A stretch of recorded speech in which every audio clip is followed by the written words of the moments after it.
This story is from the subreddit True Scary Stories and it is titled Witch in the Woods. This isn't really that scary, but maybe a little unsettling. I grew up in New York, about 2 hours north of NYC. It was a small town off a state highway. I lived in a small house on a pretty big plot. Behind it was a forest that went on for miles and miles.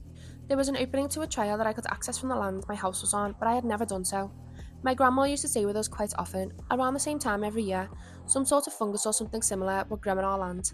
I don't know if it was mushrooms, but they look like eggs, kind of like large reptile eggs. My grandma would tell us to stay away from the eggs because the witch put them there.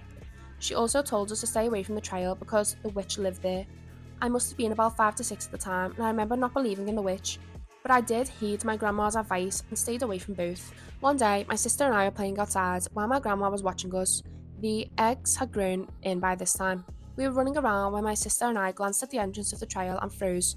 Standing there was a white woman dressed in a black robe of some kind and a black hat. Without hesitation, my sister and I bolted inside. My grandma followed us. My sister does not remember this much now, and my grandma is too old to. However, I have a great memory. I have vivid memories from the ages of 3 to 4. It is possible that this memory is something I created in my head somehow, as that does occur. However, I know what my memories from preschool feel like. This happened a few years after, and it sure does feel like a memory. Let me know what you think. I have always believed that there are things in the woods we do not understand, and we have reason to fear. I am definitely a believer in skinwalkers. I would be very interested in someone helping me figure out what was growing in my yard. Thank you for listening to this story. If you would like to hear the full witch episode and more creepy stories, head to Real Spooky Stories on all audio streaming platforms. Bye!